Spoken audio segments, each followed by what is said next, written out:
Good morning. The legislature is back from recess. Up next, actually, we have good Senator from Tumuning. Senator Duane, you're recognized.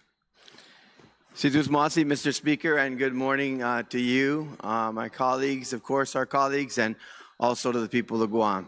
Mr. Speaker, at this time, I move to accept Bill number 23538 COR as amended by Committee on Finance and Government Operations and substituted on the floor. Mr. Speaker, with your indulgence, I would like to explain, as we move it to the third, why it's being substituted on the floor.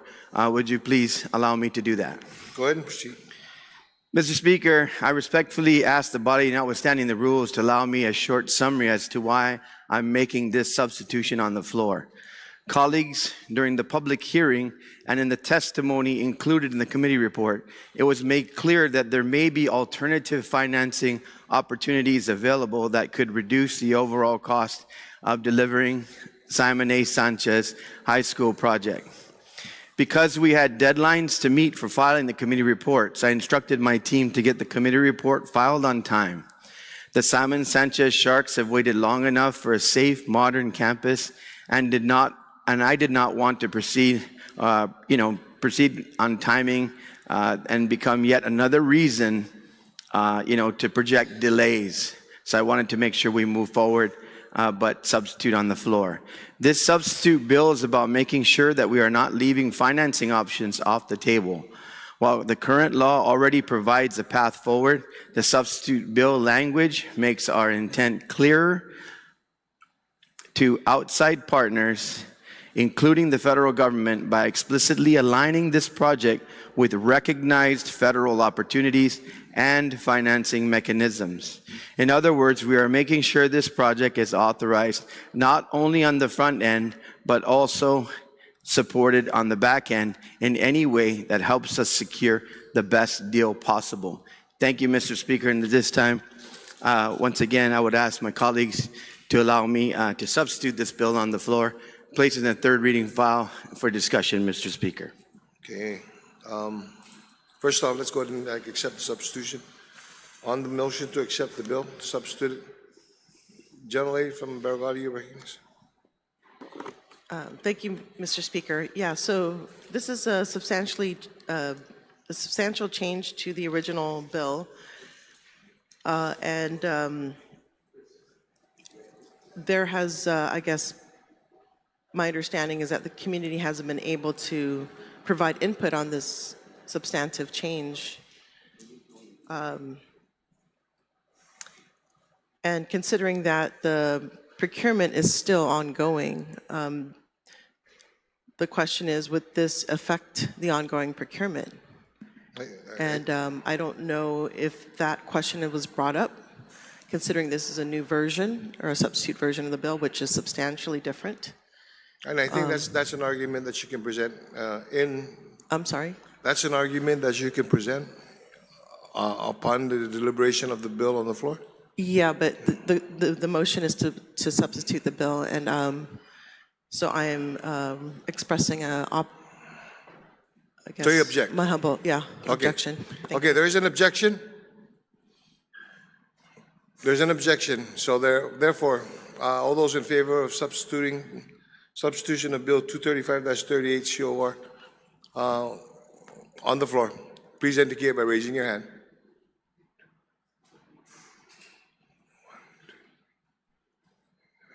Motion carries. Sidus Masi, Mr. Speaker, and I certainly you want to move this to the third reading? Yes, I'd like to now move Bill 235-38 COR as amended by the committee and substitute on the floor to the third reading file, and I'd like to discuss it, Mr. Speaker. You can proceed. And I appreciate my colleagues' concerns raised. I think that as we deliberate the bill, it will be clear. And also, let me just start by saying that I did also, and our colleagues can call, the director or the president, I guess, of GIDA, Tina Garcia, and other members. They have no problem with this change. But of course, and I'll explain why, nobody wants to really go out there under this protest and discuss any particular matters, but I'll explain why this is not a material change in terms of what's going on with regard to the ongoing opportunities for financing, notwithstanding the protests. Mr. Speaker, these are the points on Bill 23538 COR as amended. Amended Section 8 of Chapter 1, Public Law 3860, dealing with the pre-development stage expenses for Simon Sanchez High School project. It confirms the legislature's intent to use a portion of the net unobligated FY 2025 general fund revenue balance to fund leaseback payments associated with the development stage expenses for Simon Sanchez project.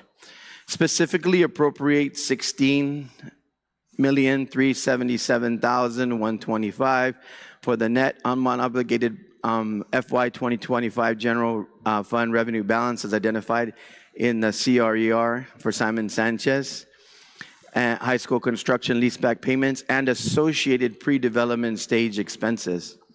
The policy effect is to ensure the funds can be used not just for leaseback payments, but also for the related pre-development costs to keep the project moving.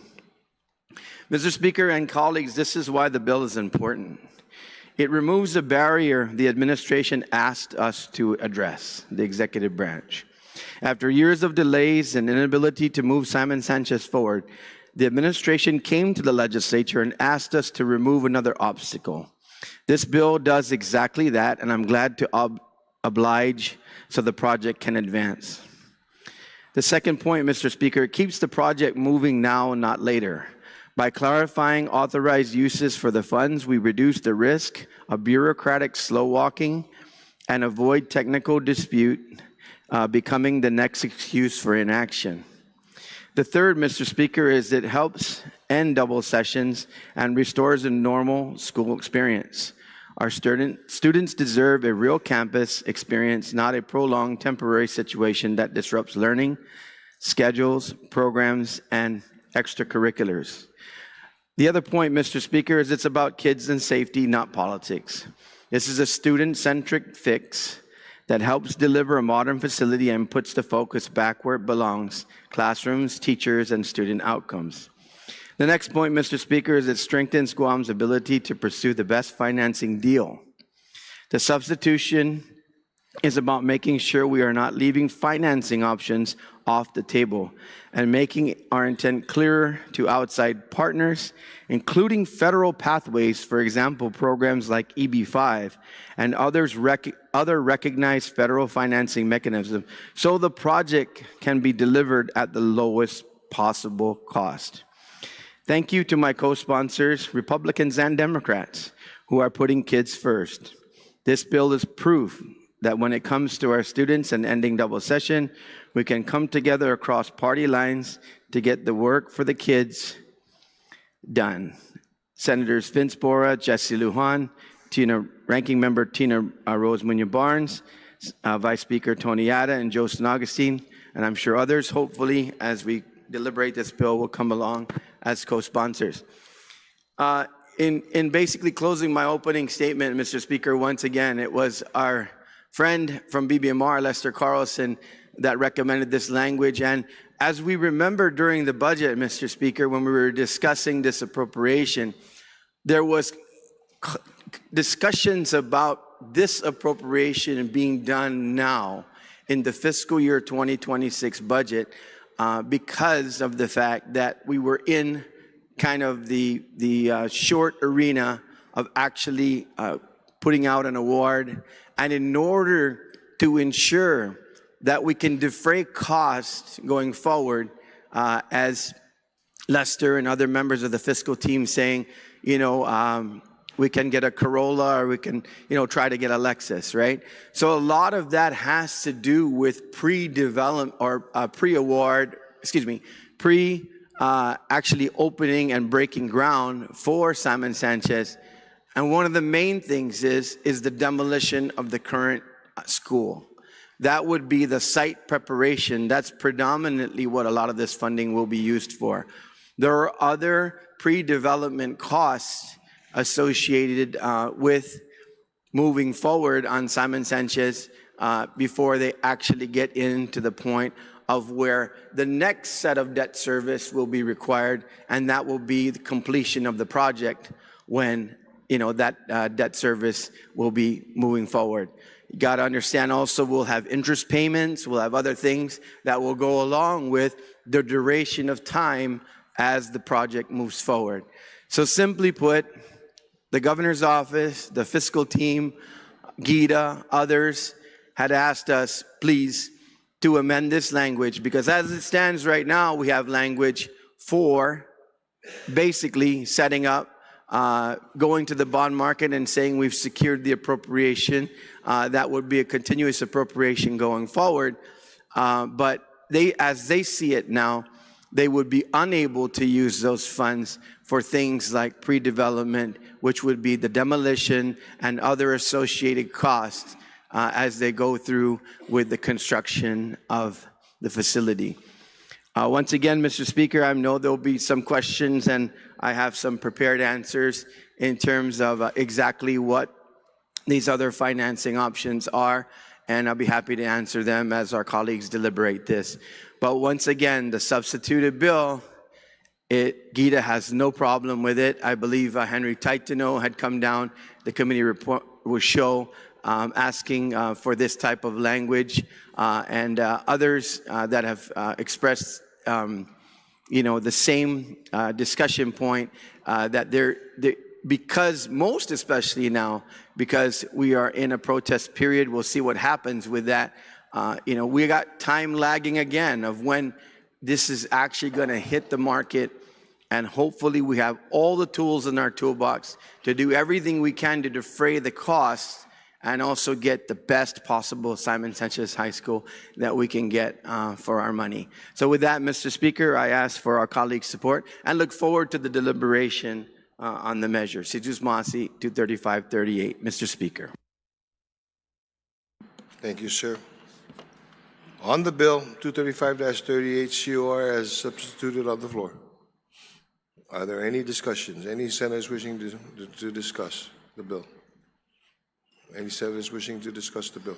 General Lady from Barrigada, ma'am, you're recognized.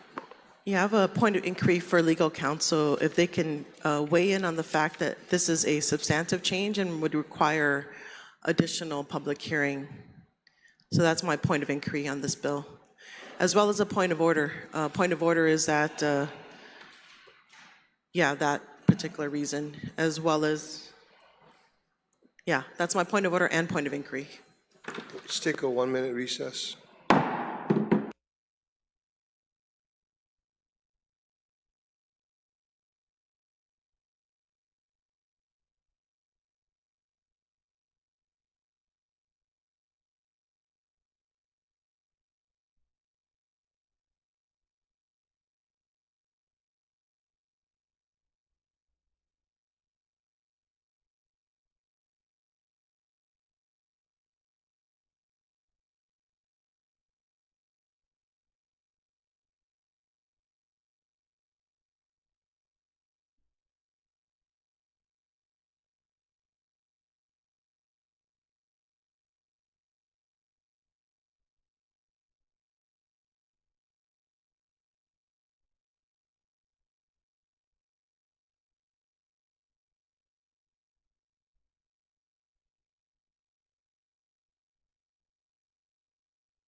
Legislature is back from session, back into session.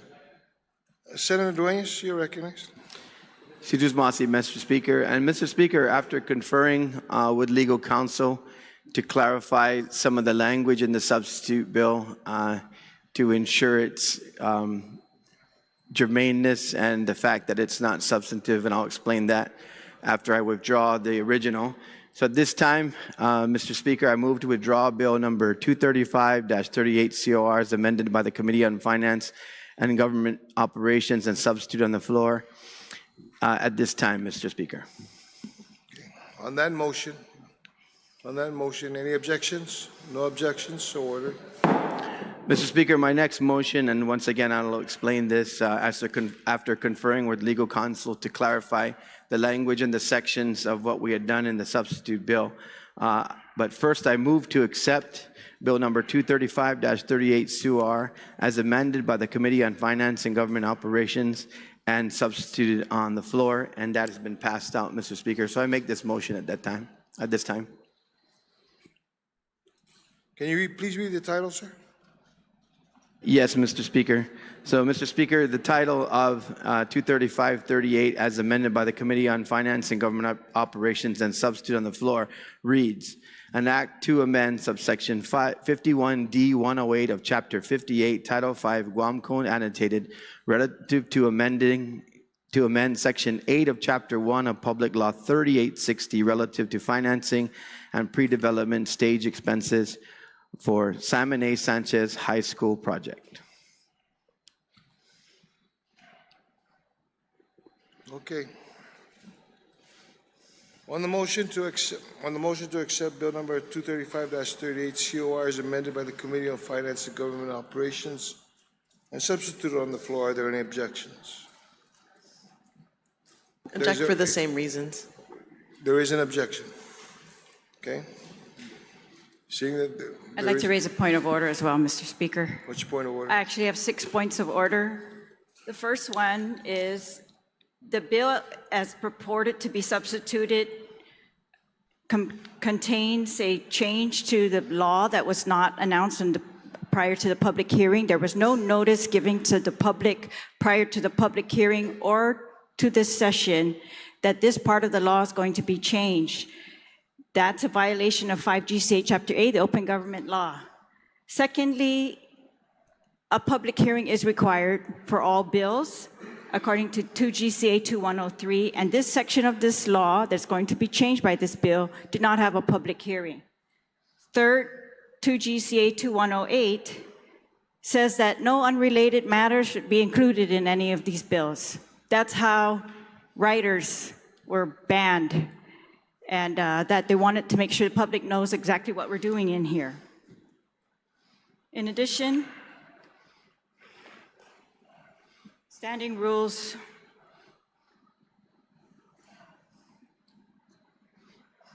6.02b requires that titles of the bill give ample notice of changes to laws and statutes that we are making, and the title of the bill did not do that prior to its being put on the floor. This is a whole new section of law that is being amended, not included in the public hearing. So no one knows what we're doing in here. And as you know, this is the subject of a contested procurement now worth $140 million at least. And none of the parties has been given any notice of this. None. And I don't know whether we're helping or hurting because we're not going into committee of the whole. So that's another point of order I'm raising. If this is a change to a appropriation, our standing rules require that we go into committee of the whole when we know that we are going to change the appropriation or what that appropriation is going to be used for. And in this case, we can't tell whether we're helping or hurting the procurement. There's been no testimony on that at all.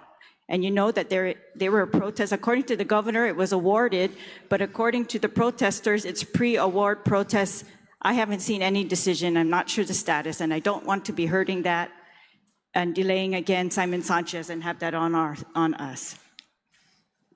Again, another standing rule is 1.02K, which says that if the bill is materially different And I think making one change to say that we're going to add the words "and associated pre-development stage expenses" to construction expenses is one thing. That's what the original bill does. But I think it's materially different, and I think council has said that, to include financing options, to amend financing options. Now, these might be great ideas, but we don't know because we didn't have an adequate public hearing on that. And we're going to be acting blindly in here, and that's the reason for that rule. That's a standing rule. If it's materially different, then it should have another public hearing.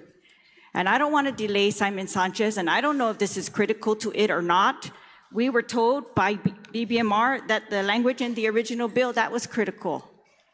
We have not heard from any of those agencies regarding this other language, Mr. Speaker, and I think we're going to be acting blindly in here. Those are my points of order. Mr. Speaker, I'd like to address those. If I could get a ruling, Mr. Speaker. In fact, the one that says materially is, all of these are totally up to you, the Speaker. If I may address the point of order, Mr. Speaker, it should be an open discussion on a rule of order. Is this a discussion, Mr. Speaker? And I should be able to speak. What's your point of order? So my point of order at this point into the issues that were raised, Mr. Speaker, first and foremost this. The reason for the substitute bill that I'm moving forward now is legal counsel has ruled that it is not substantively different at this point because it's an amendment to finance language which already is available. None of these programs are new to Guam that are underlined in the new section, not new section, but new language that's added to financing. Mr. Speaker, the law that created the financing capability for Simon Sanchez, all of the language there is already in that public law. This is simply adding the two programs that are and have already been used in financing within other projects in the government. I can go so far as believing, I've spoken to at least one individual, that there's quite a possibility that the building we just opened at UOG and did the ribbon cutting for used a portion of one of them, that's financing mechanisms that's enumerated in this bill. Point of order, Mr. Speaker. Mr. Speaker, I'm speaking, Mr. Speaker. I'm speaking, Mr. Speaker. Let me complete my point of order. I did not interrupt. But he's speaking on the merits of the bill as opposed to the point. I am addressing what was been addressed. Please cite. The rules require when we raise a point of order that we cite I'm going to bring the provision. I understand, appreciate it. I'm bringing the House back to order. You can continue with your point of order. Thank you, Mr. Speaker. I am addressing what was brought to my attention and the reason why this bill has been cleared by legal counsel to be accepted on the floor. And I'm addressing the point of order that was put forward by the previous speaker, which is in line with all of the comments that was made by the previous speaker in the point of order. All of those sections have been enumerated and discussed by the previous speaker, so I'm addressing them. Thank you, Mr. Speaker. So, at this point in time, once again, I will reiterate that these financing mechanisms are not in any way different than what are available and have been available and used by GIDA and others who have gone forward to do financing for major projects on Guam. Secondly, Mr. Speaker, this doesn't require committee of the whole for the primary reason as this is an appropriation that already exists within our current budget. It is changing the language of what can be done with it other than servicing the financing. Third, the main reason why GIDA has no problem with this particular amendment to this bill is because it doesn't change all of the material things to financing. The material things to the financing that were approved are the par amount. We are not changing the par amount, which is the borrowing capability. That ceiling is already there.